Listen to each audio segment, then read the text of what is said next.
please head over. The link is in the bio for a better viewing experience. Okay, I think we are now live on YouTube. Hello friends, thank you for joining me for another episode of Archaeologists in Quarantine. Today we're heading over to the beautiful Himalayas as I'm joined with Dr. Sonali Gupta, Associate at UCLA Cotsen Institute of Archaeology. In 2019, she was a postdoctoral fellow at UCLA, and now she is director of the Himalayan Institute of Cultural and Heritage Studies. Thank you, Dr. Sonali, for joining us today. I know it's quite late for you. Not really. I'm so excited to be with you on your channel. So it's really a pleasure to be online with you. Oh, I'm so excited for this one. I realized as I was researching, I typed in Himalayan archaeology, and not a lot comes up online. Even in general, South Asian archaeology, we don't get to see that much. So I think this will be a great one for our viewers today. I'm just going to go straight in. It'll be great for us to have an idea of what time periods, epochs, historical sources are linked to the Himalayas. Well, if you go back in time, you know, the Himalayas, all about the Gondwana land and, you know, how the Himalayas came about. So we do have evidence of a prehistoric camping site in the Himalayas at 4,200 meters above sea level, which is really fascinating and dates to 8,500 BCE. So that's the earliest evidence we have of occupation. And you're right in saying that when you actually search about the Himalayas archaeologically, you don't have much. But if you start searching in definite areas in the Himalayas, like the Mustang Valley or Ladakh, you'll find a lot of information there. So cumulatively, it seems to be less, but when you start focusing on regions, there is more information. So for you, what is the most famous discovery or the most important discovery in the Himalayas? So absolutely, the one that I just mentioned, that at such a high altitude you had occupation, that's really significant. But there's so many other discoveries all over the Himalayas which are of importance.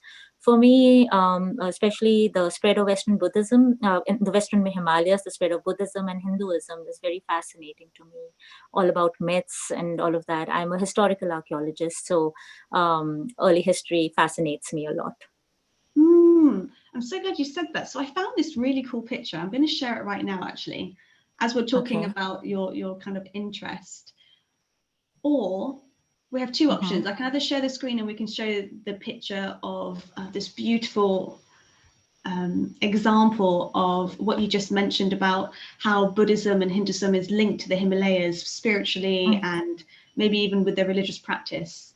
There's so much when we start researching. Or if you'd like, we can maybe show a video first. It's up to you. Sure. I think show a video because I feel for the audience, if they have something visual, they'll kind of connect with it more. And then I can take them right deeper. Okay, great. So I think what we will do is I will show a video that is from the Institute, Heritage, and it's actually on, it's your voice over on this. It's a really great. Is this the field school? Oh, I think it might be the field school video. Oh, we can do the field school video later. Actually. Okay. Whatever you feel. I have so many, so many options here today. Okay. Let me do this. Yeah. Actually, I'll show you this picture. There we go. So this is the picture that we found earlier today. I'll just press this. And I'm actually going to, can you see that picture here? Yeah, I can. Yeah, okay. So this is really interesting.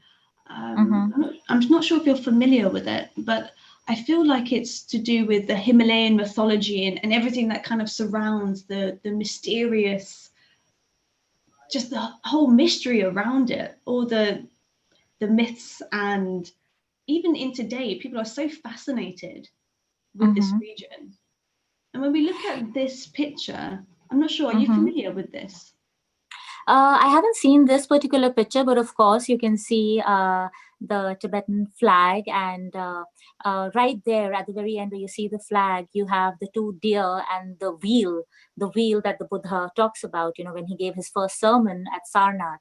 So everything linked to Buddhism is represented in, the Mahayana form of Buddhism in the Western Himalayas, with the Gelugpa sects, the Yellow Hat sects, and all these wonderful monasteries that you find in Ladakh, in Lahaul Spiti, and in all that area. So here you see a part of Tibet.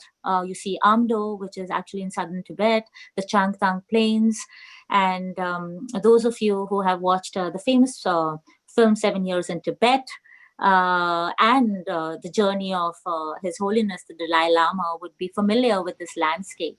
And of course, Buddhism is so filled with myths, as is Hinduism, and you see a lot of the characters they transform in Buddhist mythology, or some are really similar.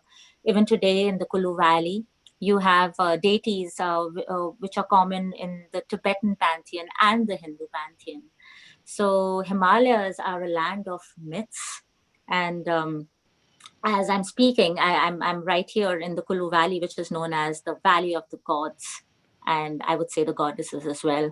I want to be, neutral when it comes to genders. Both of them should be represented. So they call it the Valley of the Gods, but the goddesses as well. Yeah. That's amazing.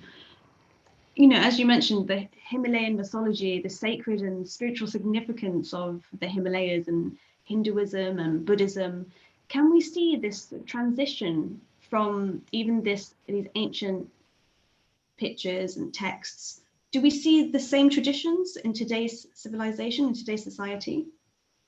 Yes, you do. In fact, you see a very adapted form of those. And especially during the time of the pandemic, it's been a very, very eye-opening experience, just sitting here and seeing how the villagers deal with the pandemic. And it tells you that, how their ancestors dealt with it and how those stories have passed on from generation to generation.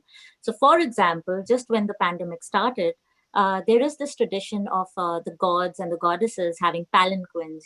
They have these rathas, so you call them rathas, the palanquins, where they are taken around so that people who do not come to the temples, they can go to people. The idea is just similar to how the ancient Egyptians had the solar barks, and the gods and they would be on the solar barks, and they would go around the city, for example, of Luxor, and in that boat, right? So you have a similar thing here, and the gods and the goddesses are represented by the face masks, which are silver, or they're in an alloyed form. And during the pandemic, what they did was they silently circumambulated the village boundary. And these palanquins are beautiful. They're in brocade, and they're flashy, and all of the retinue of the gods and the goddesses, they have officials. They have like almost 11 officials who take care. It's almost like a little kingdom. And they circumambulate, and they say, okay, you know what? You will just hear about the pandemic. You will hear about this, but you will not see it. Basically saying that I've bound the village, so you're free. You won't be affected by the coronavirus. So it was very fascinating to see every village having that whole thing going on. And when I spoke to the elders in the village, they said that our forefathers, they told us that every 100 years when there's an epidemic, the gods and the goddesses did the same. So they did the same as well. That's really interesting. That must be, it's one of those things, actually, how people are dealing with the pandemic and how they're using their traditions that's passed down generation to generation. I think this is so important, and in Western society we don't get to appreciate that as much. So were you able to, are you allowed to document them with photos? Of course. Of course. And the whole idea is when you don't objectify them, as I call myself an anthropological archaeologist. So the whole idea is don't let people you're working with make them feel that they're objects of your satisfaction, that you just document them and that's done. You're writing a paper and you have nothing else to do with them. You become a part of them first. And it's not like, it's not an agenda. It's like you genuinely become a part of them. If you're interested in them, you want to know about them, be with them. Huh? And slowly and steadily, you become their own. And then they start telling you about what they know, because they also want their stories and their understanding of their religion, of their culture, to be carried on in a way which is dignified, not something that is made fun of, right?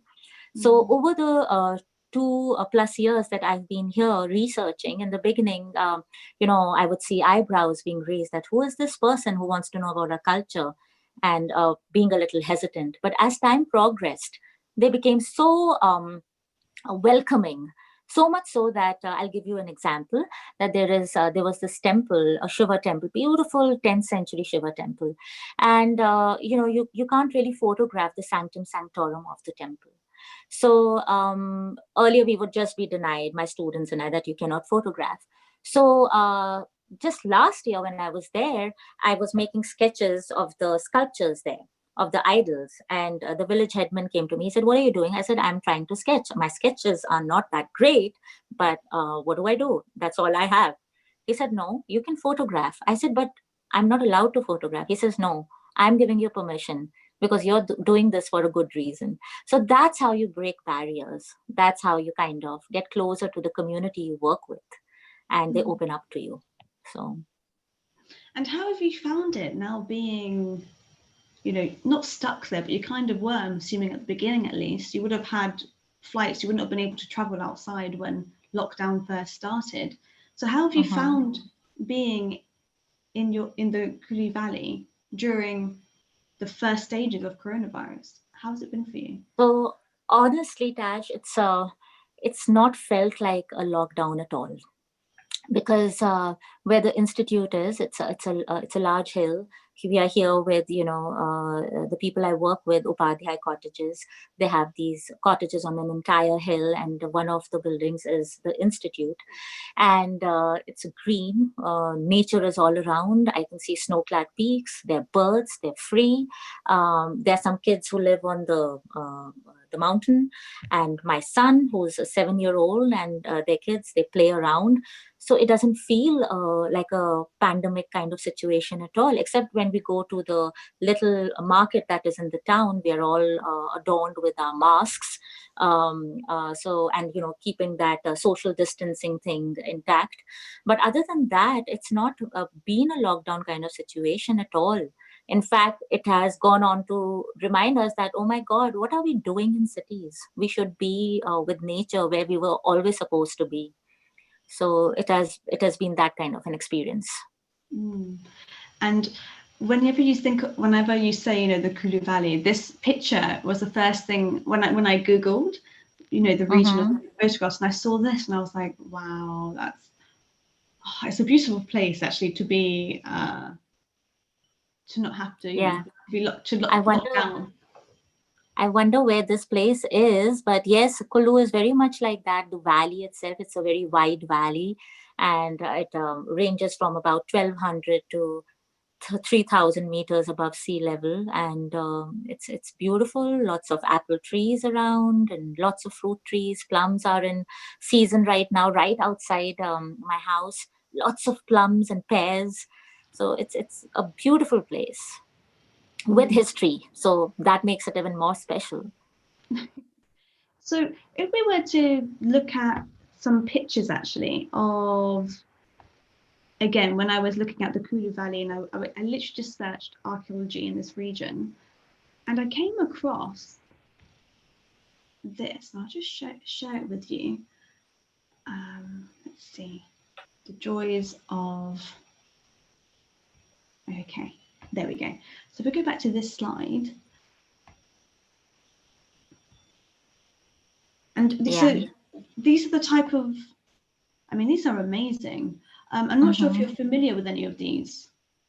I don't think this is Well, for I the Kulu am. Valley. Oh, I'm you very are? familiar with these. Oh, Yes, yes, brilliant. yes. So Yeah. if it's possible, could you tell us a little bit about, so people have a better understanding of when you say, you have monuments, you have archaeology nearby, just so that they can see, just some of the amazing things that you get to see on a daily basis Okay. or on a weekly basis? So the Kullu Valley, this place was ruled for a bit. There were earliest three dynasties in the early periods, but later you had this dynasty, royal dynasty, which came from the plains. They're called the Gujjar Pratiharas. Now, the Gujjar Pratiharas were very adept at in architecture. So what they did was they built miniature versions of the temples that you find in the plains, and they're known as the Nagara style of architecture here, or the Gujjar Pratihara style of architecture, and they're embellished with beautiful engravings like the ones you see. And most of them, they are an ode to the Trinity. You have, Krishna, you have Shiva, you have Brahma. So you have some Brahma temples here, the Kokhan, Adi Kokhan temple, which is more in, it's not built by the Gujjar Pratiharas, but it's in I would say pagoda is a misnomer, but they are in the three-tiered, structured, wooden structured kind of style. So you have different styles of architecture here. The stone temples were made by the Gujjar Pratiharas, but you have a wide variety of wooden temples as well, which are the three-tiered, the gabled roof kinds. So they're very different kinds of temples. And the engravings in these temples, they speak of a myth that is enacted on the carving itself. So the whole idea of having these was, at that time, not many were literate. So the idea of conveying through images, non-verbal communication of myths that are transferred from generation to generation, which form the consciousness of, when we're talking about this region, especially, you're talking about Hinduism. So the Hindu consciousness is displayed through these images, putting them in the context of a temple. So when the worshipper is coming, he's saying the whole enactment of the myth being played out. So it lives on in the memory of the people who see it. You may not be literate to read those texts, but you understand the stories because you have been told these stories by your forefathers. So this is the way myths get circulated and transmitted from generation to generation. The picture here that you show is the temple of the Shal, which dates to about the 11th century. And right in the front, you see these beautiful images that are carved, and they are in the Tribhang Mudra, the three way mudra, where they're the dwarpals and they're the kalash, the holders of holy water. And inside, you see these manifestations of different gods. And of course, some of them have just been picked up from outside and just plonked in there, so they may be out of context. But the whole thing is that, religiously speaking, people venerate these ancient sacred spots. They may not be protected by the Archaeological Survey of India. This one is one of my favorites as well. It's right above the Gauri Shankar temple in Nagar. Nagar is a beautiful town. It's right opposite the mountain where I am. And this is a miniature version of the Gujjar Pratihara style. So you see the shikara and, the beautiful designs on it. They are the hoofs of the cow. So they talk of the motifs, speak of fertility, and it's a Shiva temple, and overlooking the beautiful valley. It's just it looks like heaven. That heaven is a place on earth. Really, that's how I feel when I visit these temples. It's so beautiful. And I've actually got some photos of you as well. One moment. There we have. So we have a few more examples of you out doing your field work here. Okay. So let me tell you about the photograph where I'm standing with this beautiful structure on the cliff. This is the famous key monastery. It's presided over by His Holiness Lochen Tulku Rinpoche, who's supposedly the 19th reincarnation of Rinchen Zangpo, who was the earliest architect of the Buddhist monasteries that you see in Guge and in Ladakh. So Buddhism, as you know, follows the principle of reincarnation, just like Hinduism. And Lochen Tulku Rinpoche, who is the 19th reincarnation, was chosen as, a lot of Rinpoches are chosen when they're very young, just like His Holiness the Dalai Lama was chosen. So he has over 400 or 500 monks under him. And I've heard him speak about the Heart Sutra, the sacred texts that you find in Buddhism and even in Hindu texts. The key monastery situated in the region of Lahaul Spiti. So this place is Spiti, it's a place near Kaza. Lahaul Spiti is a beautiful region. It's going to be opened up with a new tunnel that's been made connecting Manali and like the district of Kullu and Manali with Lahaul Spiti to make it easier.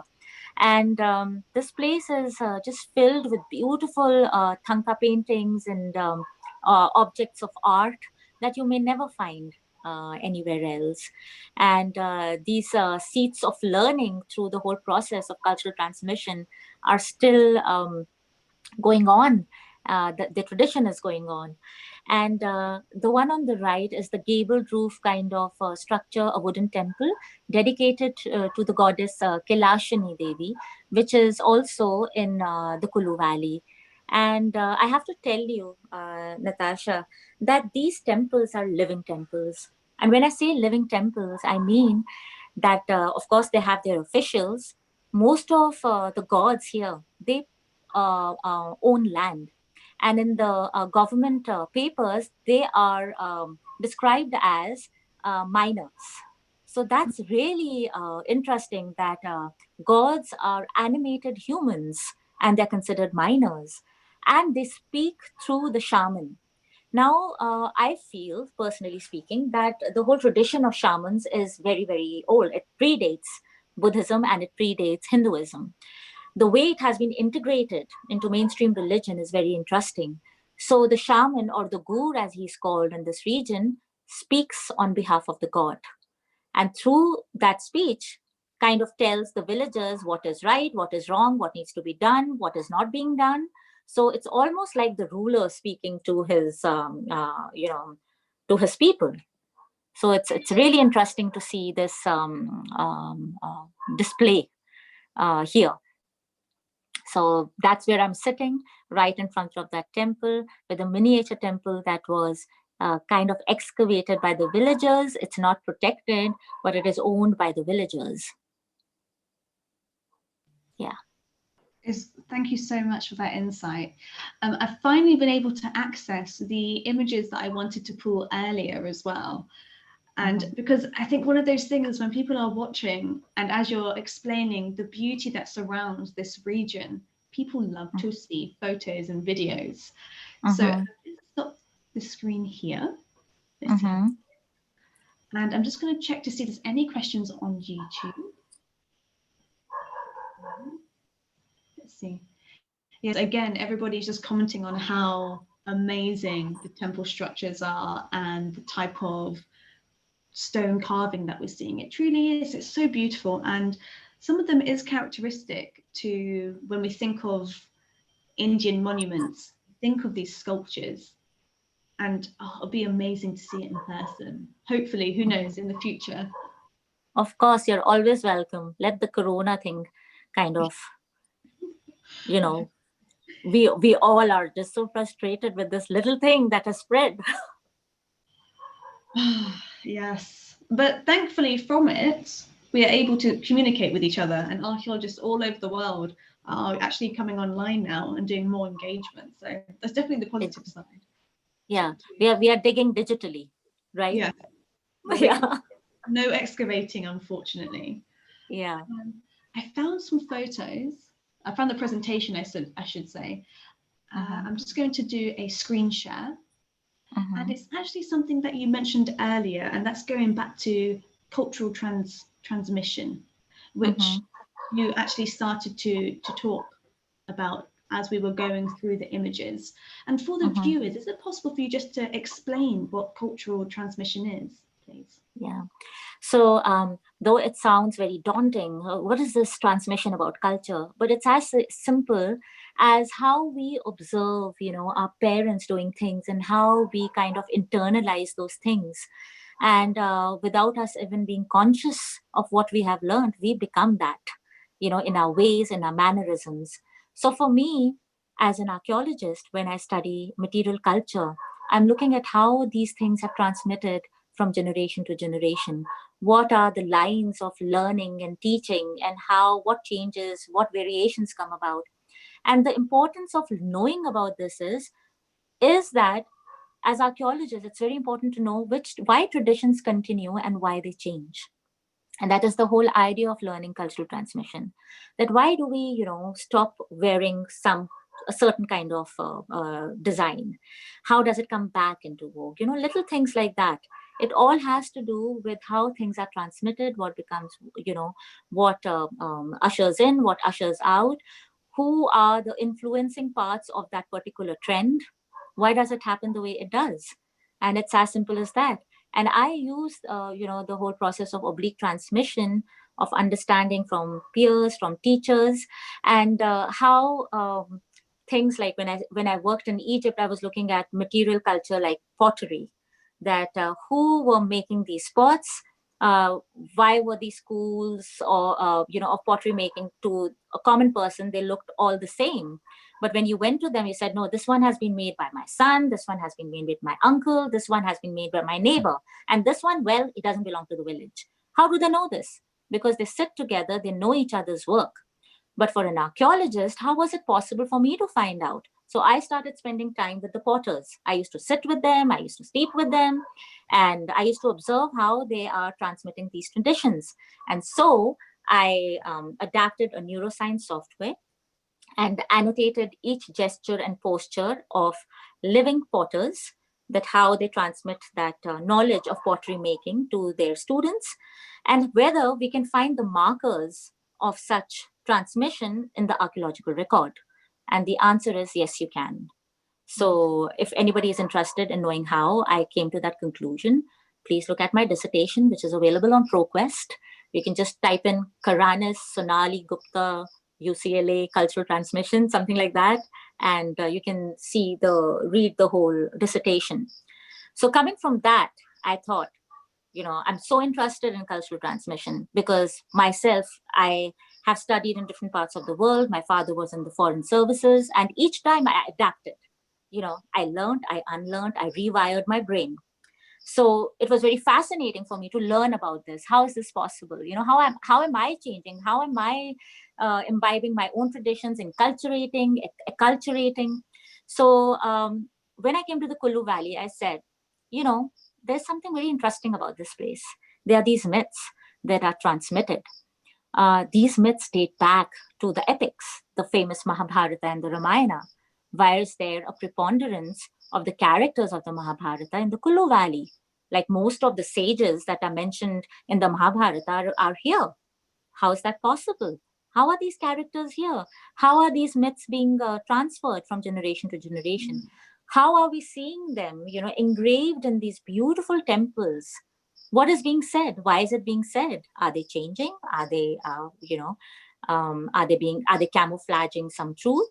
So that is the nature of my work here with my field schools, the Myth and Reality project. So that, in short, is my cultural transmission bit, where I'm adapting it to different regions and a different context. So from the tangible to the intangible, where I'm talking about storytelling and things like that. Yeah. That is really fascinating. Because there's so, as you were saying, cultural transmission is something that we all are a part of, and we don't even realize it. As you said, family traditions. My mannerisms are going to be like my mother's mannerisms. You probably got that from her mother. So these are traits that carry on through society. And it's interesting when you were talking about the pottery and about how you're able to, material culture speaks wonders. It speaks 1,000 words sometimes. And a lot of people don't appreciate it. And I actually have a question for you via YouTube before we maybe talk more about your research in the Himalayas and your field school. Question from Angelina. And she's asked, could you please tell us a little bit more how you started to study Himalayan archaeology? Because whilst some people may have done a little bit of Googling, and some profiles I did put online, it's actually in the description box below. It mentions your research on Greek Romano region. Greco-Roman. Yeah, Greco-Roman. Yeah. In Egypt, if memory In serves. Egypt, With your yes. And there is a very interesting Greek, I would say Greek connection here in the Himalayas. Everybody knows that Alexander the Great, the greatest of the great. And that's my connection to Egypt and India, right? Why did I go to Egypt? Because I was so fascinated by Alexander the Great. And of course, before he came to India, he went to the oasis of Siva, where he asked the oracle, what would be his journey like. And anyway, the rest is history. He did come to India. And they say that he landed somewhere here on the banks of the Bias River. The Bias flows right here. Now, there is this beautiful village, which is called Malana. They say that the descendants of this village are the, what do you call them? People of the army of Alexander the Great, who were left behind. So it is a language isolate. Some people have done some DNA studies, not very conclusive. It may be a myth. Again, it's about myths. It may be a myth that people suggest that they belong to Alexander's whole domain. But it's a very peculiar village. The notions of purity, if you go there, if you and I go there, and if you just touch anybody, you have to pay a fine. You cannot touch anybody. If you want to buy something, you have to give the money, put it on the floor. They'll pick it up from the floor and they'll give the thing to you. They'll put it on the floor and give it. You cannot touch them. You cannot have that kind of engagement with them. Nowadays, the village is known for its high-grade Malana cream, which is out there in the international market for cannabis. Okay, so it's become notorious for that. It has lost most of its beautiful wooden structures. But it's a very fascinating village because the one deity that rules there, whose name is Jamlu, has 12 other spots all over the valley. It's almost like it's political, that there is a deity who has his officials, then he has these extensions all over the village where everybody is representing the main deity. So it's very interesting to unravel all these things that are going on. There are layers of things that are going on here. There is a protocol. There are deities, there are sub-deities. Some deities go to the main deities, others don't. Why? Why not? Are they related because of geographical proximity, or are they related because of social affiliations? So those are some of the things that I'm trying to find out being here. So the myth part is one thing. The other thing is shamanism. Then there are these weird layers all over the valley. So a lot to do. Well, when you just mentioned about the deities and how it's slightly different in different regions. Yeah. Is there documentation so you have an idea before you go to visit these sites or study these sites? Or is that a part of your research now, trying to document the different deities that may be linked to a political sort of... See, some people have worked on, a lot of cultural anthropologists have worked on some things, but I feel that there is a need of an anthropological archaeologist as well. Everybody can be a spoke on the wheel and everybody is unique in their own way. I have a very different way of addressing what I want to know about the past. I'm not saying that makes me very special, but that's the way my methodology is. And every methodology is very unique. So I'm adopting a very different methodology, which includes ethnography, archaeology, anthropology in it.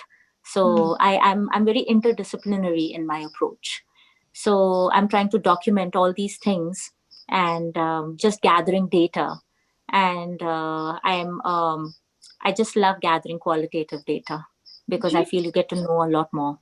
And I was just going to say, do you feel like you have maybe more of a unique approach to interpreting everything that's going on? Because yes, you have these subdisciplinaries and you've now honed in on all these special skills, but is it maybe because you were studying in the US and then you did your PhD and worked in Egypt? Do you think this is all honed in and given you a unique perspective? Tash, I would say there's a lot to do with my training as a lawyer as well.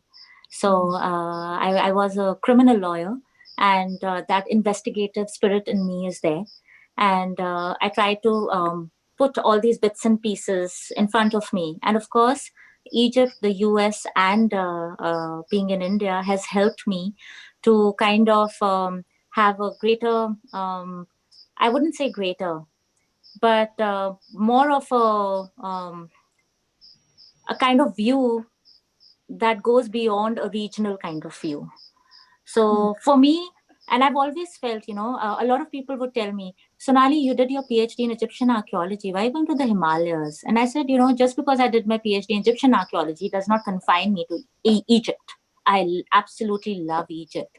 But I want it to be a situation where I can go anywhere in the world and yet be able to do and learn and have that acumen that I gained from Egypt and apply it anywhere else. So I don't know whether that really works, but for now it's fine. I feel it's okay. So great. I think I'm just going to check again to see if there's any more questions. Mm-hmm. If you have any questions, we're going to be showing a short video in a moment. Mm-hmm. And I think what we will do is I'm going to try to share my screen again. I had some problems earlier. Okay. Okay. Let's try. Apologies, everybody, but technology sometimes is not on our side. Yeah. So I'm just about to share this video, and it's going to give us a lovely introduction into Sonali's work in the Himalayas, and that is the Himalayan Institute of Cultural and Heritage Studies. So I'm just going to show you this lovely video. One moment, please, everybody. I'm still trying. And so there are opportunities to actually visit you and your institute. Yes, indeed. And I do want to tell everybody who's watching, the whole idea of the institute was that I wanted to be a center not only for academics who are doing their PhDs or who are writing books or who are scholars in the field of Himalayan archaeology or anthropology, but it is for those who are non-academics who have left off a bit of themselves in the pursuit of happiness, in the pursuit of getting careers, be they engineers or lawyers or doctors. The pressure of being something is so important these days that we look at little kids with specs and with big bags, going to school, poor things, in order to become something. That label has become so important. But growing up, we lose a bit of ourselves. I feel that we are composed of so many parts of us that we kind of stop gathering ourselves together and just focus on one. Humans are not supposed to be that way.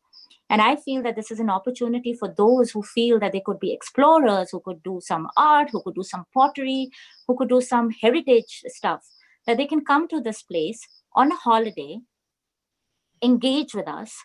I teach pottery here, textile weaving, heritage walks, filmmaking and other things, and people who are stalwarts in their field, they lead workshops. So they can come here, engage with those in those workshops, leave with a certificate, a soulful mind, spirit, and body, and feel good about themselves that they not only spent a holiday, but they gained something from that experience.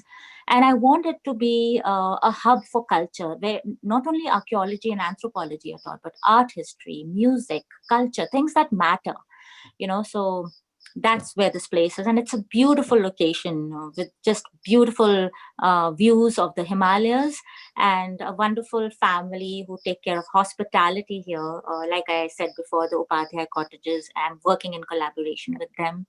And of course, I'm there to provide company. Yeah. So without further ado, I am now going to show everybody what Selena has just been describing. So I'm just going to mute ourselves because we want to make sure that you can hear the video in its full context. And when you come back, we will have another guest sitting with me to interrogate Selena more about the Sonali. archaeology. Yes. So I'm just going to... Sorry, apologies. Yeah, that's okay. Pronounce. I'm just going to mute her. Okay.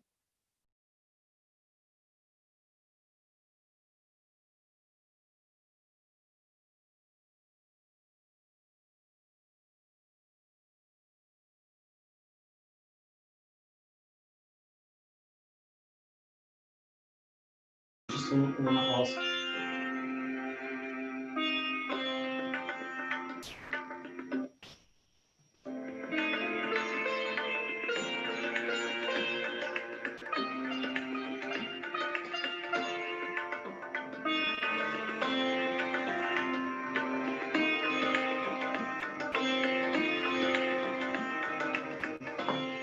I'm Sonali Gupta Agarwal. I am the Director of Public Programs at the Cotsen Institute of Archaeology and a lecturer with the Department of Anthropology at UCLA. And I've always been very fascinated by the whole idea of understanding how mythical narratives play out in architecture and in the lives of the people who live there in present times. So this particular field school is a non-invasive archaeological field school and an applied anthropological field school focusing on historical archaeology. This valley had been a focal point for travelers and mountain dwellers in the past. We've had people invade these areas later in time in the 16th and 17th century. So all around the Kullu Valey, there are clusters of temples. Some of them belong to the 9th century, go on to the 12th century. Some of them predate them. And then the students will engage right from scratch into individual temple complexes or religious sanctuaries and will start researching on how the mythical narrative plays out in architecture. They will be using translated texts. They will go to the spots, they will use the drone to see how the particular structures are placed in landscapes and how do they relate to the bridle paths, what are their connections to the villages throughout the valley, what is the importance of the sacred space. We will interact with the locals, we will see how their rituals and customs take place and how all of this plays out in contemporary times.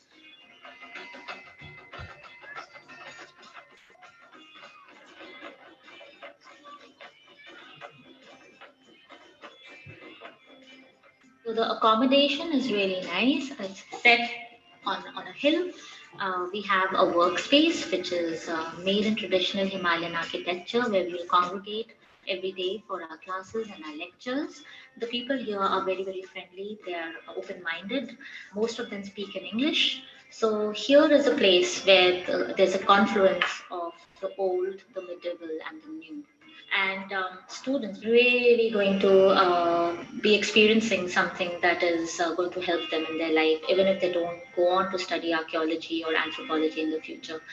They will engage with people who have been living here from generations on. And I think it's the perfect opportunity to come together and bring out a body of research that helps not only ourselves, but also helps others who engage with us.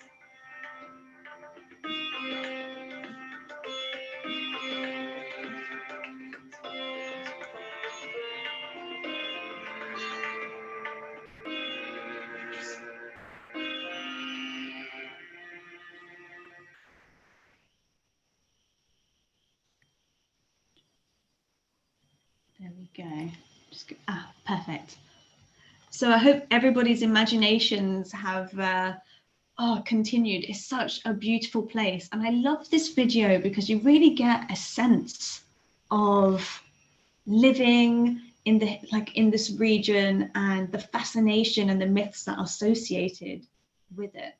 As you can see, I have another chair here and I'm going to be joined by Alexander. He's just setting up the Instagram. Okay. And at this point, I would like to mention one thing. The field school, one of my dear friends who's the co-director of all the projects, Dr. Park Chauhan. He is a prehistoric archaeologist, so he specializes in prehistory, and he's such an integral part of my projects here. Both of us really kind of, complement each other in terms of what we have to offer to our students. He's a professor with the IISCR. It's an advanced institute. So, I have to mention his contribution is unparalleled as well. Of course. I mean, how have you found creating this institute? How old is it? Is it relatively new? So I just got it registered this year as the Himalayan Institute of Cultural and Heritage Studies. Before that, I was working on it, just on my own, because at that time I was employed by UCLA. And I realize it's time now that I take it to the next level where it needs to be institutionalized. And of course, humans love institutionalization of everything. Structure is so important. So just giving it some structure so it doesn't scatter, and it brings some focus into what my aims, what our goals are, so that we can do better and we can offer a lot to our students and people who want to be associated with us. And I really want to talk about associating with us as well. At this point, before Alexander comes on, I have this whole thing about, the Barter initiative, where people who really want to be a part of this place, we can provide accommodation and food, and they can give a skill to us. So it doesn't always have to be an exchange of money or fees or something like that. Even though as an archaeologist, I study material culture, but I like to stay away from materiality because it kind of, corrupts. So enough to sustain ourselves, but yes, we do offer exchange of skills with being in this beautiful valley and learning here with us. So going on expeditions, anything that you have to offer, you make an app, you're welcome here, and I'll give you accommodation, that kind of a thing. That's amazing. I'm trying to think what I could offer. Okay, I will think of something. Yeah. And you can do this as well. Think of something amazing that you can offer, and maybe you can go there and exchange your skills. That's great. It's something you mentioned earlier as well about the material. You don't want to maybe charge too much. Anyway, as archaeologists, we don't really get that much anyway, unfortunately. Yeah. It's just I was thinking earlier, I feel like I was richer being a student than I am as a professional. And it's You're so right. It's terrible, but it's true. Yeah, exactly. I felt richer when I was a student, honestly. But now I feel, world over, you have a wonderful, extremely beautiful field schools, and you have the Institute of Field Research doing great field schools and all many other agencies. But we want to offer workshops. I wouldn't call them field school, but workshops which are very reasonable, where you don't feel that. That money has become a major part of things. I feel that all other field schools charge a lot because of insurance and all, but if that can be taken care of and we can have shorter field schools, it can be easy. And everybody needs to understand that it's difficult, for students enrolling in field schools, going to exotic places and learning. So we want to create a place where it's reasonable and you gain from it as well. Yeah. That's brilliant. If anybody has any questions, please head over to YouTube and type them in and we will read them.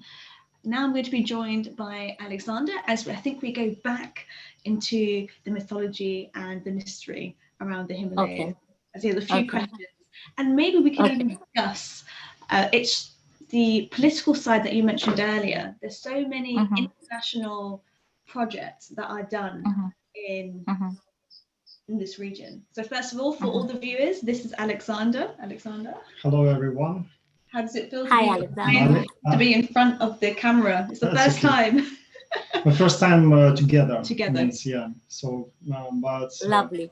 Yeah, it's have to be someday. It have to be happens like today, for example.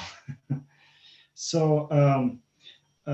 Just very really, I'm very fascinating, to see all this subject. I just a very long time wanted to talk about Tibet, about Himalayan. This is for me, from my past, it was so interesting subject for research. Especially I like spirituality to explore, and India and Vedic culture. And Buddhism, it was for me something like very fascinating. So very nice to meet you again. So lovely to meet you, Alexander. Yeah, actually, I have a lot of questions. Yeah, but we'll try to keep it down to a few because for Sonali. I do apologize. Sonali. That's okay. Don't worry about it. I'll say it again. What's in a name? They say, what's in a name? It's true, it doesn't define us, but for some people it does.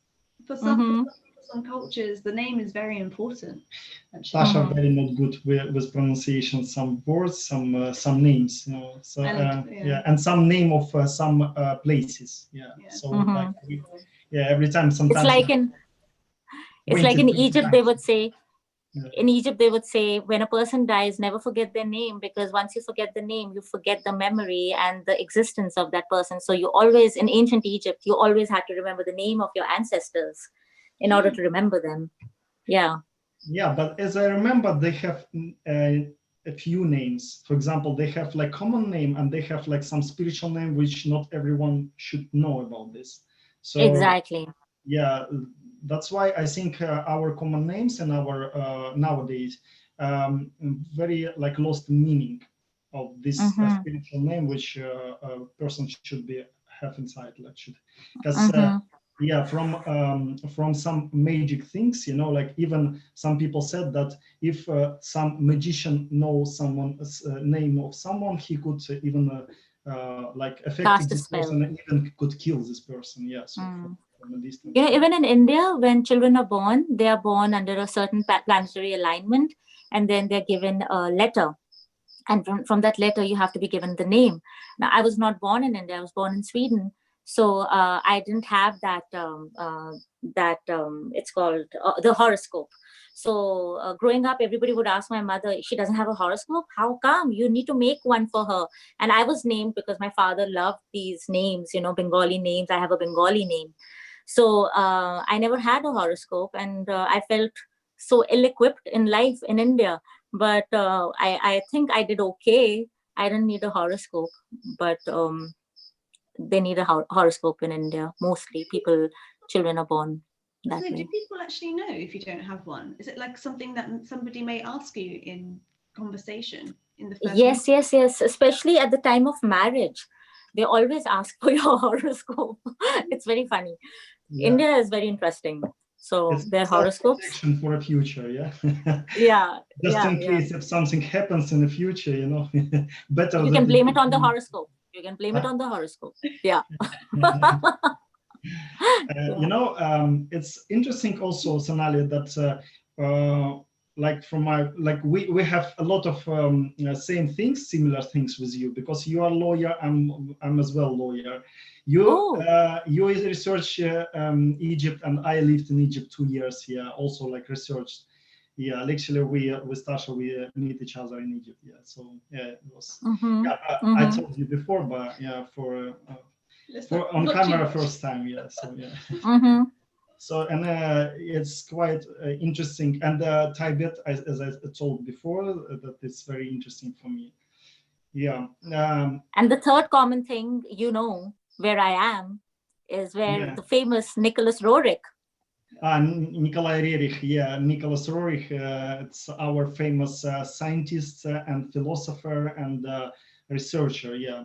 So literally, archaeologists. All family, Nikolai and Yelena Roerich, and their kids, after they very long time go to with researching missions to this. So I know that Tibet very respect family of Roerich nowadays.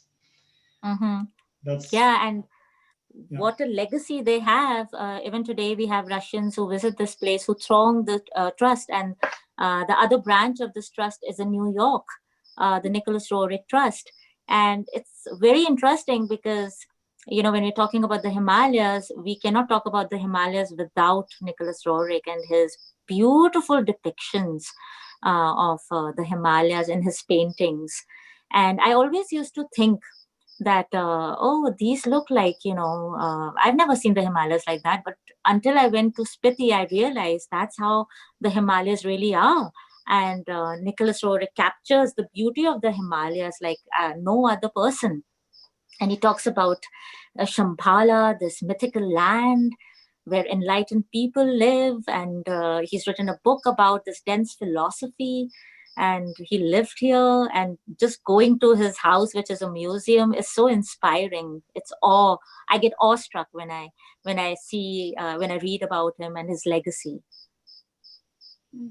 I read a lot of books about Shambhala and all this mythology. and this is the legends how it's in Tibet somewhere. It's a gate of Shambhala. So, and only the person with clean heart, he could find this gate. But also, like the main gate to Shambhala, it's pure in your pure heart. So person even don't need to go. So there is few ways, or find the gate of Shambhala physically, or find inside yourself. Yeah, this inside connection. yourself. And you know, Alexander, it's very interesting that you mentioned that, because Shambhala, the whole meaning of finding it within yourself. Last year, I was sitting outside the temple, and this gur, the shaman, he said, Dr. Sonali, do you know why these temples are so ornate? I said, yeah, they're very beautiful, very artistic. They speak of the historical time period, that the rulers were doing very well and they were really invested in propagating all, art. He said, no. Have you noticed that when you go inside the temple, the carvings are not inside the temple? I said, yes, they aren't. He says, you know why? I said, why? He said, because you have to go deep into your own self. That's the whole idea, that the world outside is all illusion. It's Maya. It's beautiful. But the core is inside you. So when you go in, you have to go into your own self. And that's what each temple talks about. And when I heard him speak, I said, yeah, you're right. So I went inside the temple and I tried to look within, introspect. And then you understand, architecture, the way it's made, there's meaning in the way architecture is made. Our classical texts talk about it, the whole layout, why something is the way it is. So, of course, we have a very rich heritage on talking about architectural types and why they're made a certain way. But it was very profound what he said. And that echoes of what you just talked about, Shambhala, looking into your own self. Yeah, we have one also researcher nowadays, like maybe 10, 20 years before he researched, it's Ernst Muldashev from UFA. He was, he trying to make the same way like made Rerich. He go to Kailash and make Kora, around the Kailash. Yeah, Kora. They make this spiritual way, but they make simple way, not like make some monks when they slide prostrate on the floor. Yeah, so hard. So hard. I could imagine. And the biggest Kora is no, it's 108 times around Kailash. I don't know how it's good. Is it how many years it should take this Kora? Yeah, that's what they say. But I think that the whole idea is, what really gets to where we belong, even if it's just circumambulating around the Kailash mountain or anywhere we seek to go, it is about the passion, the sincerity, the hard work. These three things are so important. Yeah. And with all of those things, compassion. Now I start feeling like I'm talking like a Buddhist preacher, right?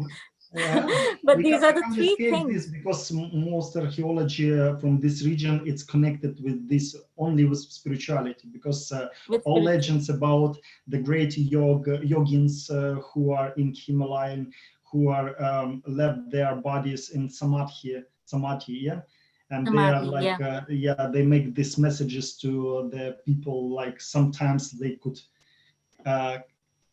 come from the mountains and to help if someone needs help. Yes. And for me, it's very interesting, these stories. And I know that a lot of legends also that Tibet have some caves which still there is no access for like person who don't have clean heart. And like, for example, some caves which like very mysterious, you come inside and people even could die there because they speak about some mythologies that there is some special signs which like some yogins put or some monks put which like don't give access to Mm-hmm. Not You good. should definitely, all these things that you're talking about. There's this a friend of mine. His name is Ian Baker. Just last week, so at the institute every Sunday, which will be tomorrow at 4 p.m. IST Indian Standard Time, we have talks with different scholars who work in the Himalayas. So last week we had Ian Baker, who's from Oxford, who's worked on Shangri-La, and he said he found one of those mythical Bayou lands which are mentioned in Tibetan texts in Arunachal Pradesh, where he went to the base of the Sangpo Gorge and found the 108 meters waterfall. And he talks about Dakinis, Yoginis, and these mythical pure lands in Tibetan Buddhism. So you should definitely watch that YouTube video. We have a YouTube channel of the Institute. And for those, all of those who are online and who are interested or who will watch this, they should definitely see the work that Ian Baker has done. And, my phone is propped up on these books. And I have to tell you the titles of those books. One of them is The Way of the White Clouds, Lama Angarika Govinda. The other one is The Way to Shambhala. The third one is Tibetan Yoga Principles and Practices, which talks about these mythical, practices that were hidden from the world. And Ian Baker has talked about them, Tomu, where you heat your energy, the body up, and you are on high altitude and you're not wearing, a shirt or any warm clothes, and you put a wet cloth and it dries off, these practices. And of course, the Yogini oracles. I've got all these books that we are talking about, in our conversation here. So that's very interesting to me. Yeah. And what we'll do for the viewers, we will make sure that the link for their YouTube channel is in the description box to make it easier for you. I'll just check right now. Okay. We actually do have a few questions from you. That's okay. Okay. Mm-hmm. Yeah. He's excited now. Let's go and watch the Ian Baker. Maybe one is mine. Could be. Yeah, because when I work in the background, I try not to make a nice picture. So always people in the background, nobody see them, but they make a big work outside of camera. So, and yeah, sometimes like. Yeah. So let's ask the YouTube questions then. So back to YouTube. Anyone who has any questions, please put them in now. So we will try to answer them all for you today. Okay, so this one. Would you like us to ask you a question? Yeah, no, probably if I asked, maybe I could forget this question. Okay. So this is actually a really interesting question that was mentioned earlier in our discussion, and they were asking about is it difficult to work in this region because of the landscape, the climate, the political situation? Do all these factor into the way you can do field research? In Egypt? Yeah, in the Himalayas. No, in Himalayan. I could explain my question because, yeah. I mean, like it's very difficult region, very heavy landscape, these mountains. I can imagine how you could guys this excavate and make all this process, especially the climate, especially when it starts to rainfalls and like all this political situation with China. Still, I don't know how you getting access for these regions. Sometimes I think it's probably difficult. So let me shed some light. So whenever we think about the Himalayas, the first thing that crops up is either China or Kashmir, right? Kashmir, archaeology of Kashmir is also very fascinating. But where I am, I'm very far away. It takes almost 17 hours for me to reach Kashmir from here by road. Okay. If you go to Lahaul Spiti, it's a rain shadow area, Kinnaur, other districts in Himachal. So when it's monsoons, we are not affected by the climate in these. So there are different time periods that where you can work, right? Politically, the place where I am, it's very, very calm. There are no problems here at all. The only main problems that we find in the valley, in Kullu Valey per se, are floods. So in the past 2 years where I've been here, the river changed its course. And it was, when I saw it, it was really like you understand nature's fury when you see it. So those are the kind of things that happen here. A bridge is falling, or the river is changing its course, something, or there's a landslide. Politically, this place is okay. Of course, when, recently with China's episode with Ladakh, um, in the middle of the night, we heard, the aircrafts booming from here. So you kind of hear, that there is some issue going on.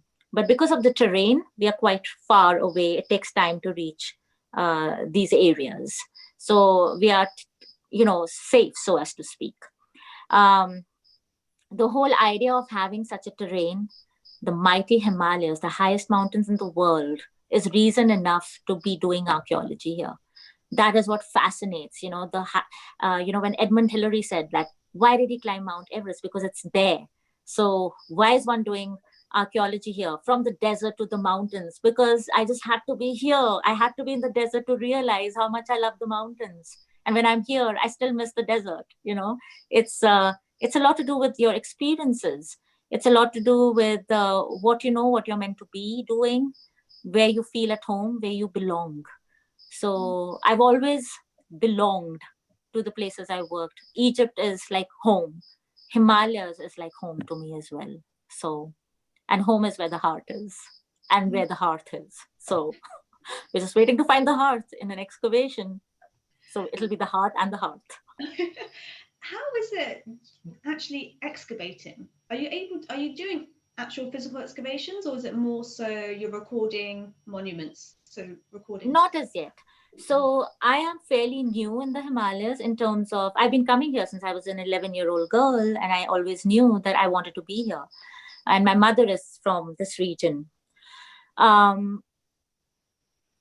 We will be excavating in the future. But for me, the groundwork is very important. What lies beneath the ground becomes important later. But the groundwork is oral stories, oral transmission, ethnographies, talking to people, trying to understand the landscape, the culture, the diversity of this region, and then dig deeper. So that's the methodology that I use. I really need to understand the myths, the shamans, the structure here, what it is today, what is the present, to know the past. Because then only we'll be able to do justice. And it's not to say that others don't do justice to what they do. It's just the way that I work. That's just the way my co-director and I have planned all this.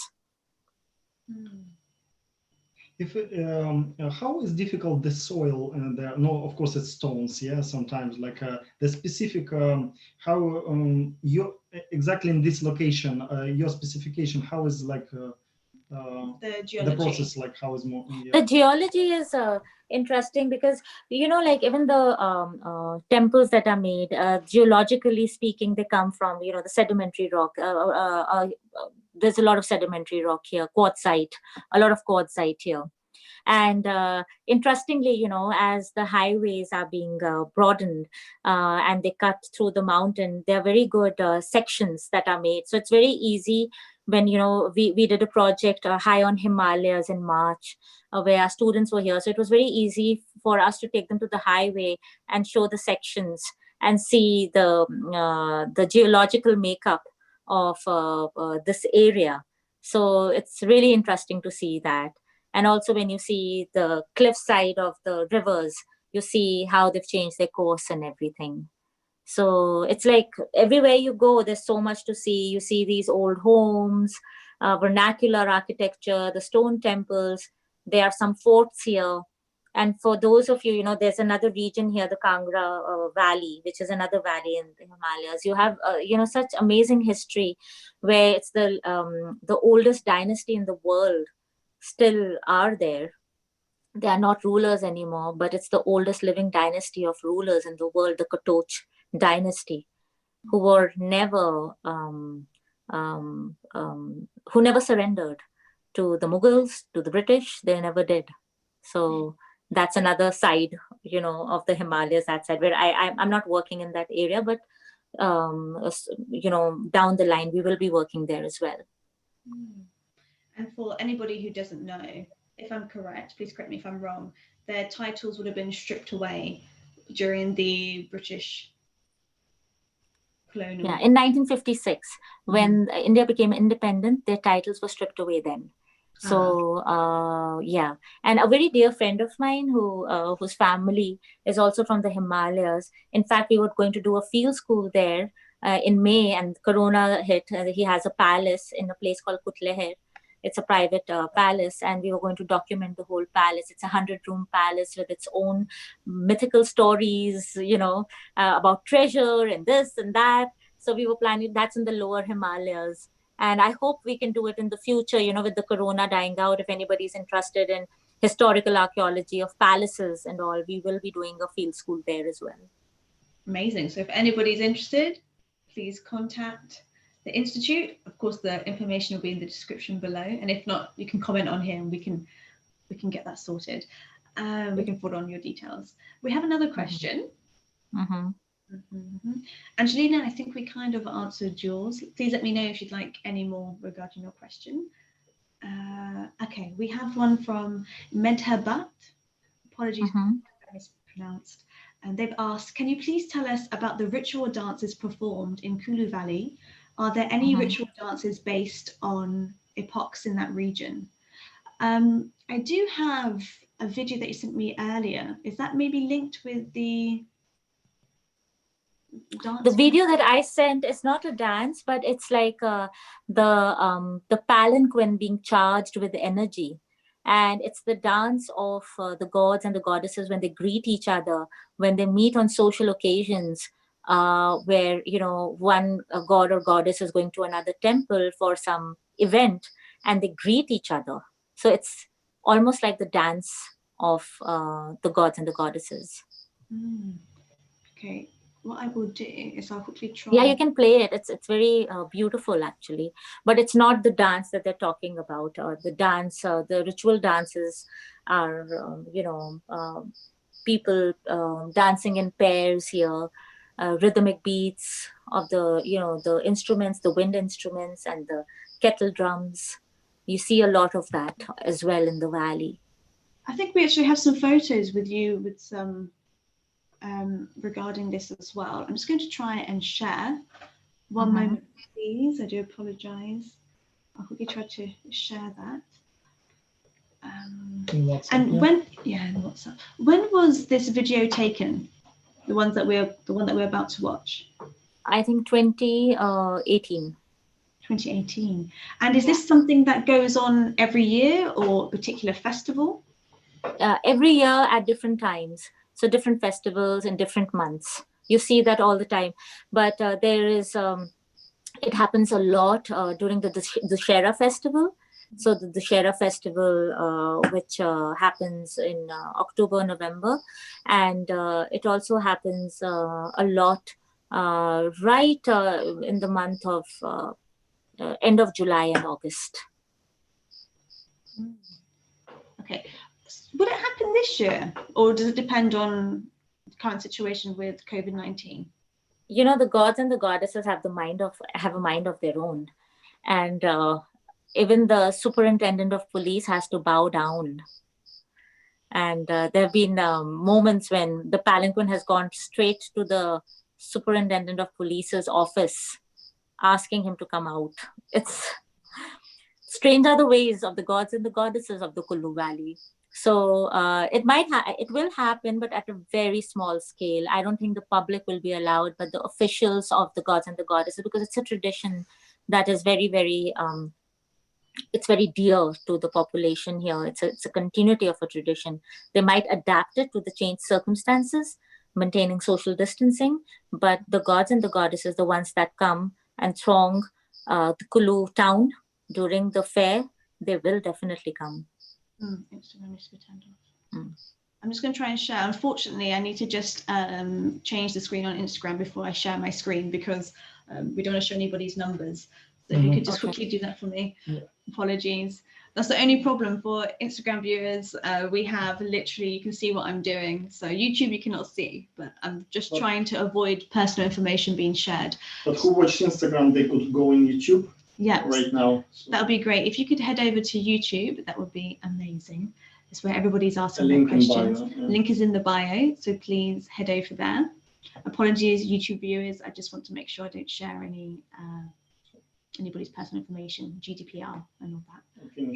Yeah. Okay, apologies. Unfortunately, sometimes with technology, things do not appear where they're supposed to appear. I'm just going to make sure my Instagram is turned off so I can show the video. Yep. Is it off, Sash? Yep. Yeah, okay. Okay, now it'll be one moment. Just try to make the screen large and then I will share.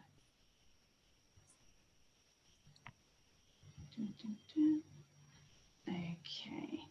Can you see the screen by any chance? I can't see it. You cannot see. Okay.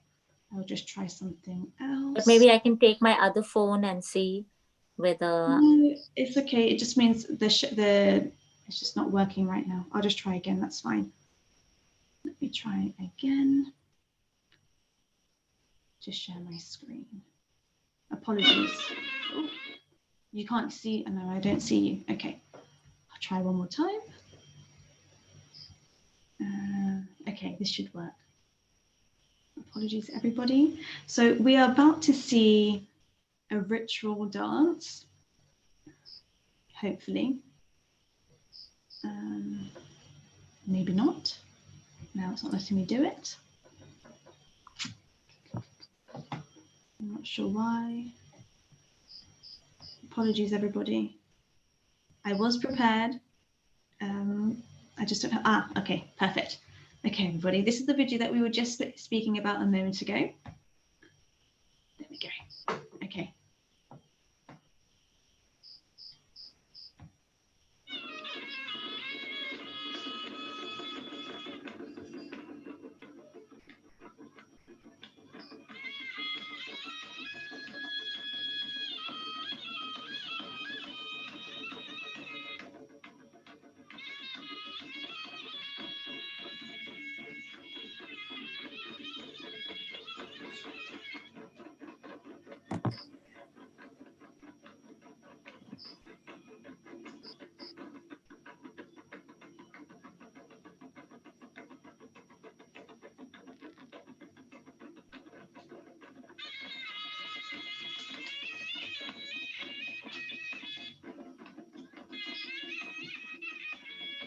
So what are they doing right now then? So the god is kind of greeting and has a mind of his own.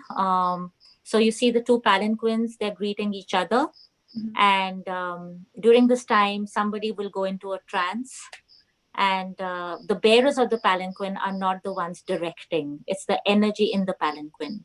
And, you know, as an anthropologist and a scientific person, it's very difficult to understand what's going on. You could, you know, people could label it superstition or whatever, but when you're there, you actually feel the energy that abounds and you cannot question it because you have to observe.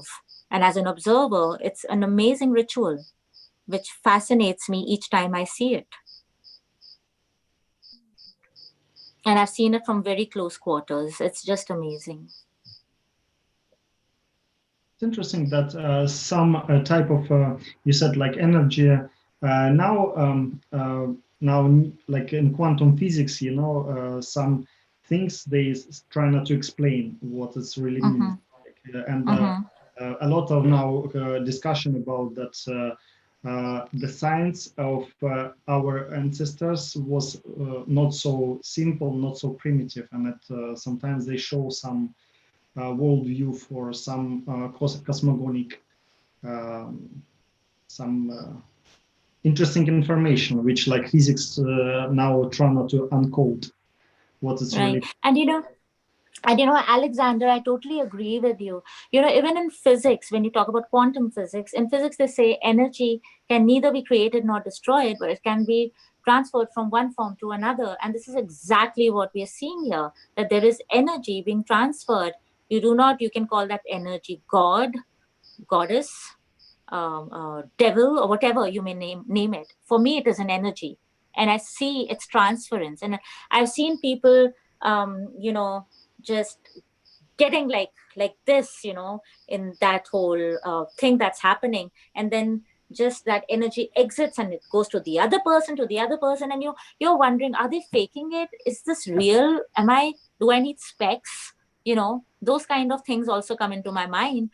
But I see it happening again and again and again. And then to understand that this whole region is bound by this energy, about the belief in this energy. So who am I to say anything? I am here as an observer, as an anthropologist, as an archaeologist, and I'm going to observe what I see and write about it without making judgment calls about it, Yeah, that's in general, it's land of miracles. Yeah, so in Tibet, how many miracles already was statistically, they they make a photo and video from some facts which happened there in these regions. About yogins, how they, for example, they put them under the earth. Yeah, they like buried them, and after 1 week they excavate. They take them out, and they're still alive. Yeah, They do the same. They do the same with the shamans here. When they are appointed as shamans, they have to undergo some tests. One of the tests is that they have to be buried, put a shroud, and the wooden planks are put over, and then they're taken out after some time. It's almost like a rebirth. But that ritual is still followed to this day and age. They follow that. So it's very interesting. In order to, reading about these things is totally different than observing about these things. So for those who are watching, who are interested in Himalayan archaeology and anthropology, once this corona thing disappears, you really need to come and observe this, experience this. Life is about experiences, about not just being an armchair anthropologist or an armchair archaeologist. You have to really be in the field. Field work is very important, because it really awakens you, it gives you ideas, and that's where you really engage with the culture, with the people. For me, it's important. Very, very big, exciting, and for Tasha as well. Like it's not just from archaeological side, but it's in everything. So because it's and worldview, and it's some place which make really some magic things with people when they come. Someone heal themselves. Someone open inside himself some unknown. So it's really it's for a person who research, for a person who try not to explore his life. This is one of the best place to have this experience, in my opinion. Yeah. And you're welcome. Please come here, come and be our guests. Yeah, be sure we will come. Yeah, we will. Of course, of course. And the only thing is, will you come with PPE kits or without them? That's the question, right? With, for sure. The PPE kits, the kits. Yes, the corona kits. I firstly hear with kids. With kids, and I think, no, we still don't have kids. We could without kids come, with kids it will be too late, I meant PPE kits, the kits that are used for corona. Now I understand, yeah. For sure, and with work, we have to wear them every day. So. Yeah. And at this point, talking about traveling, I need to introduce the audience to my dolls. Yeah. My Egyptian pharaoh and his consort, right? They have been with me in all my excavations. They travel the world with me. So did they help you with excavating sometimes? They just sit there and observe, because that's what they're supposed to do. The experience. But this is very deep observe, yeah. Very wise, very, very cerebral, yes. So actually, it's your totem. Kind of, yes. Because sometimes we put our some piece of spirit. We could put in some idol, which could for us make some luck, could make help, maybe kind of, So not too much to put on a dolls or something, because sometimes Yeah, it's could be. Someone said that with magic things we need to be very careful, because Yes. we spend our spiritual energy inside, like our it's like prana, yeah, Hmm. spiritual power inside. It's like a foil, yeah, for a person. Exactly. Yeah. And Yeah, here in the mountains, people are very particular. There are these things called the yoginis in the forest. They say, don't go there. Just don't just go into the forest and go to any sacred space, because the yoginis don't want anybody to be there. And I'm like, who are the yoginis? Oh, they're the yoginis. Okay, I know the yoginis who are known as the dakinis in Buddhist. So there is this whole parallel world going on. It's very, very interesting. And then the yoginis and the forest gods are to be appeased with blood. You have to do some slaughtering of hens or cocks or sheep or goats, things like that. So even the order of the gods, what they want is kind of prescribed. So it's really interesting. And I really hope you both can come here and experience it. Yeah. yeah, it's so exciting. Speaking now, which we talk now, so we even forgot our question in YouTube. I see just lots start to come more and more. Yeah, and by the way, I see Tasha's mom said like, finally, Sasha, you are in the screen, like online, with Tasha. Yeah, thank you, Barb. Yeah, thanks. But from the looks of it, so many people are fascinated with the Himalayas, and I think this is making people want to go there even more so, which is great. After hopefully we can Yeah. And all of those who are, watching this, please, I would, and Natasha has already put that up, follow our Facebook page, where we will be posting about workshops that are going to happen. If you want to, in the meantime, attend our seminars, please do that. They are for everyone who wants to join, 4 p.m. Indian Standard Time, every Sunday. So, it's like engaging all people, all scholars who work in the Himalayas. And gradually, as the corona thing dies out, hopefully it will die, we will open our doors to everyone who wants to experience this beautiful valley and engage in research. I have a small little residency cottage here where people who want to write books or who want some alone time and they want to use our library, they can do that. So it's very nominal there. So we are here to facilitate research, and that's what makes us different from other tourist kind of setups. It is touristy, but it's something with a purpose. Yeah.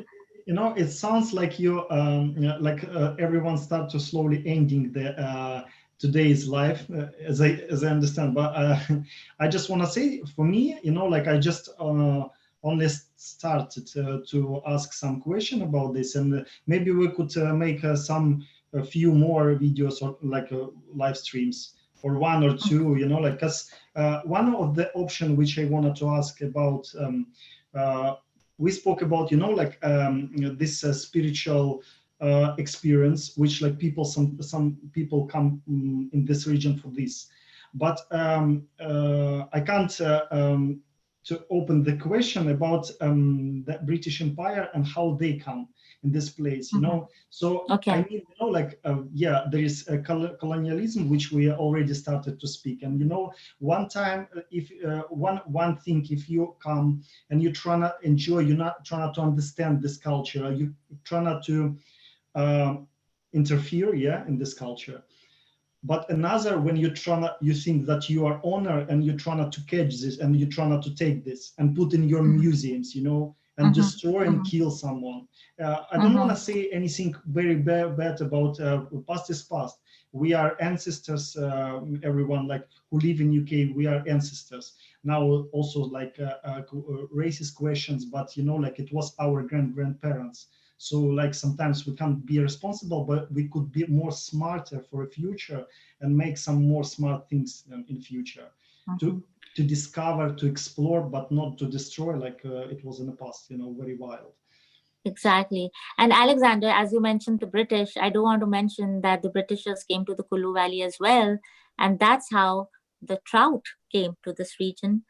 Trouts were not native to Himalayan waters here. The British got them, and now the rivers are flooded with trout. They're yummy for those of you who are non-vegetarians. Yeah, and apples here. So traditional farming was red rice and beans, but with the coming of the British, apple cultivation came. So you have apples here, and You you mean have wheat as well, yeah? Something like, Yeah. yeah, yeah, probably, yeah. We can't say just yeah. only negative about history. It was and nice things. Exactly. But like when you say apple cultivation, it's destroyed the traditional cultivation here. But then life is all about changing. And that's where continuity and change come in. And, I'll give you an example. There were some houses here that were made by the British. They were occupied by the British. Then they were sold to a Hindu guy who then sold the homes to itinerant Khampa traders from Tibet. And now the descendants of those Khampas occupy those houses. And so the space itself, which was built for a British family, is now being used by a totally culturally diverse family in a region in Kullu Valley where the house is British, but the occupants are Tibetan and they have their own religious practices and they're using this British house and its spaces in a very different way, and a house which was built during the colonial times. So these layers of history are so interesting, you know. So it's not just about excavating, it's also about looking at how space is being used, how different layers of people who came to this country, to this region. When Alexander talked about the British, I thought I should share this with you. That's really nice to. I think people sometimes forget that when you have people, an influx of a certain minority, they come into a new area, they change that area, that region, but sometimes it's in a good way, and we can see how, as you said, with the apples, with trout, these are all resources that were not there before, and I hope that it has benefited this region, if Mm-hmm. and at least it gives Yeah. access to something a little bit more exotic, which Yeah.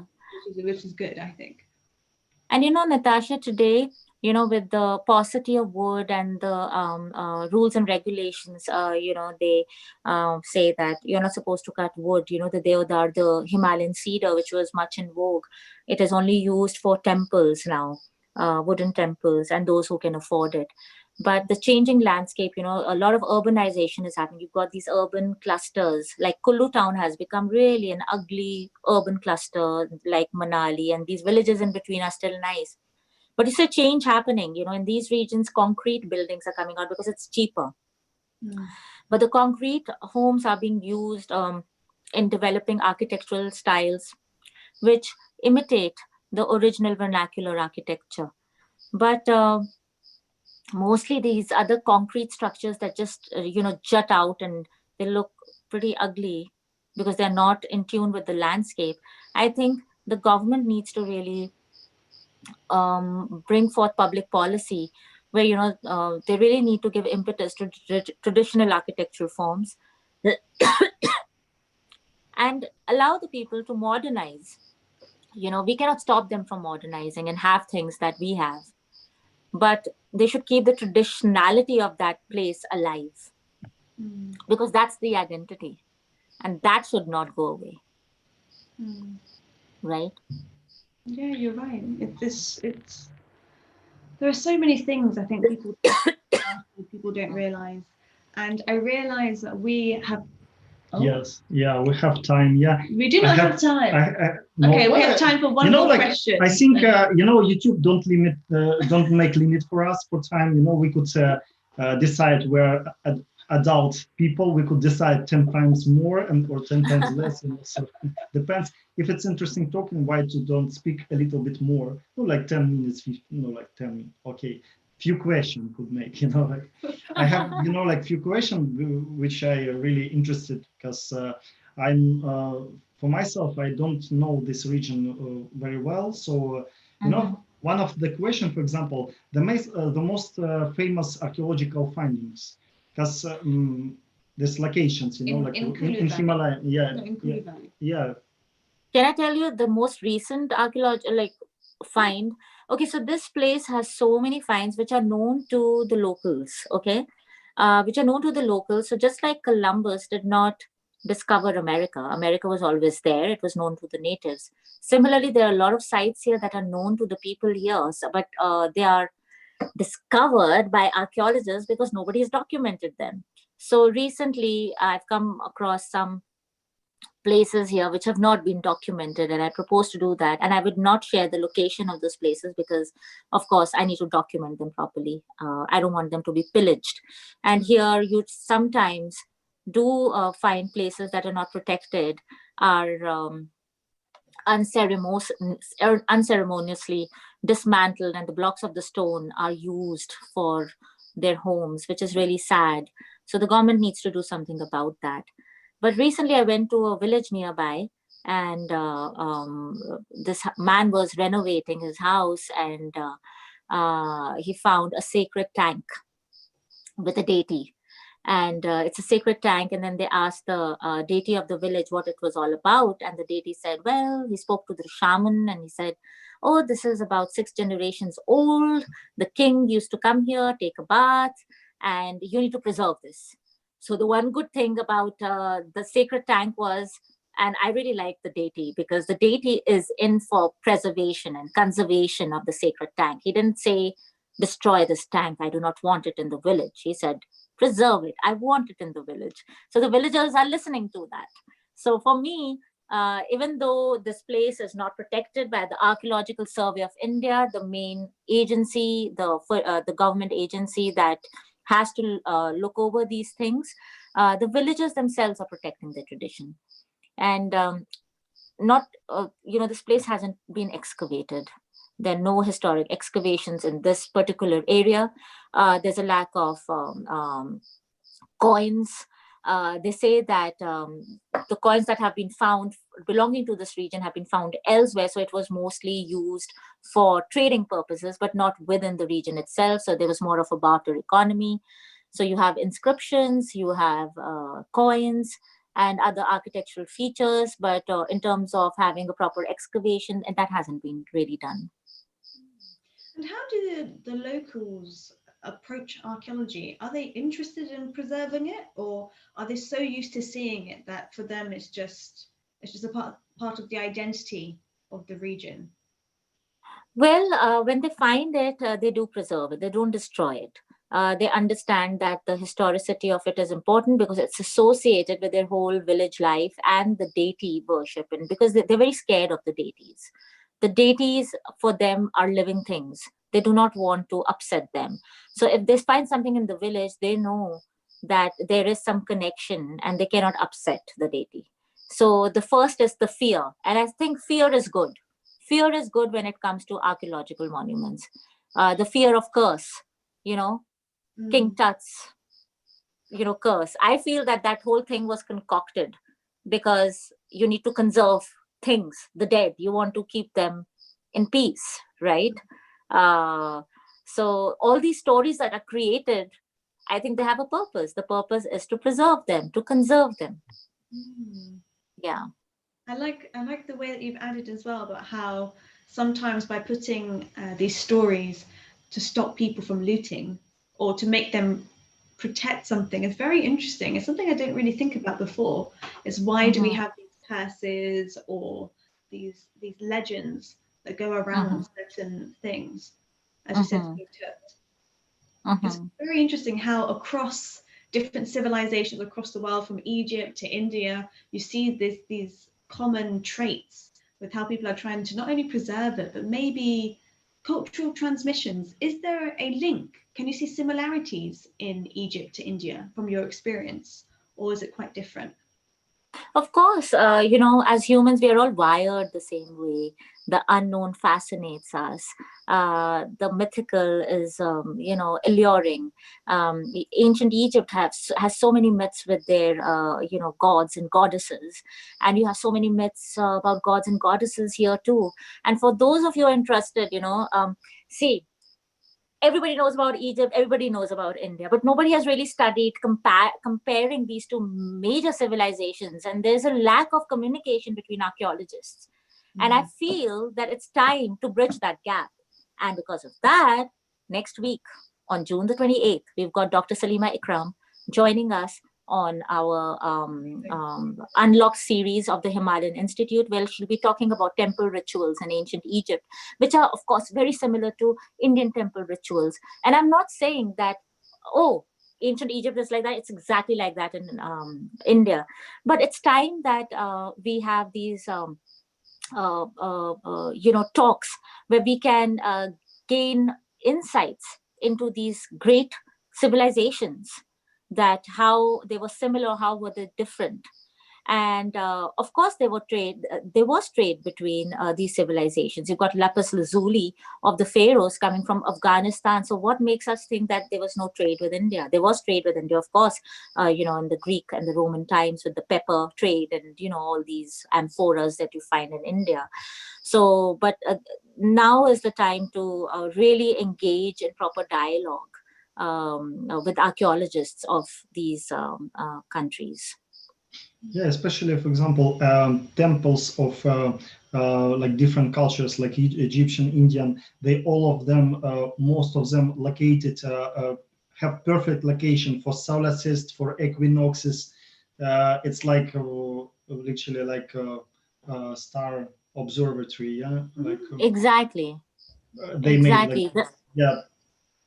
Plus mythology, for example, we could find a lot of similar things. Like, for example, in Egypt was a lot of gods, and in India as well a lot of gods. But was the main gods, which like was triangle, like you say, Brahma, Vishnu, and Shiva. Yeah, the same in Egypt. It was like Amon. It was Osiris, Isidra, and Horus. Yeah, this is triangle as well. And Russian culture, we have also like Vedic cultural, which like paganic, yeah, Russian Buddhism, yeah. We also have this triangle, but we have like the name like the same like Brahma is Svarak, Veles, Svarak, I forgot the third one. But it's the power of the Trinity. That's what it is. Yeah. The power of the Trinity. Yeah, Father, God, and the Holy Spirit. Father, Holy Spirit, Father, and Son. Exactly. Yeah. So it's time that we kind of talk about these things more in depth, and we need more dialogue. So I'm really excited that Dr. Salima Ikram is going to be talking about, temple rituals. Hopefully, we could next time to speak about this, and maybe we could even connect it. Make like in Zoom, session, a group session. Yeah, it will be. Yeah, exactly. Yeah, and you're welcome to join the sessions whenever you wish to. I do them on Zoom. You just have to message whoever wants to join. They can just message me. I can say out the number. It's +1 818 359 7237. Just message me and I'll send you a Zoom link. That's all. And maybe next time, like few more question. I thought about. There is some mythology, like does Yetis exist? Like, or did you find some skeletons of giants? Giants or something? Yeah, because it's giants. Like I don't know if Yetis exist, but people talk about those big giant steps, and then of course I've read all the Tintins, Return of the Yeti, and all of that. So yeah, it's very. Till I see it, I can't talk about it. I can only see evidence, and if I see the footprint in the Himalayas, you will be the first to know.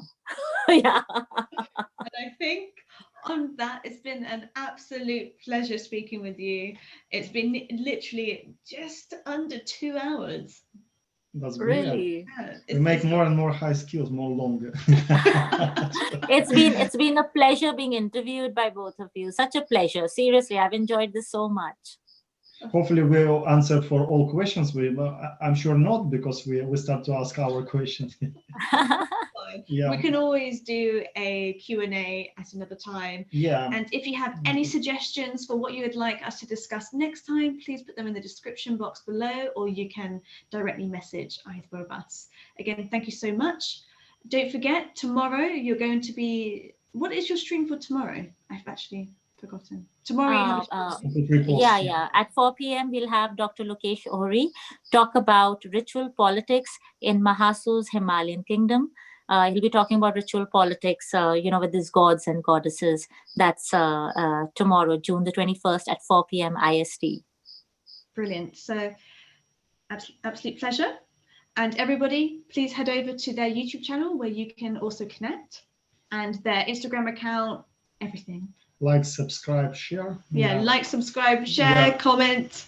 Both of us, because Sonali also has her Instagram. Yeah, we will put and Facebook and a button. Yes. Yeah. So again, thank you all, and see you all next time.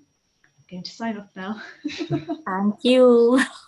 Bye, YouTube. Bye.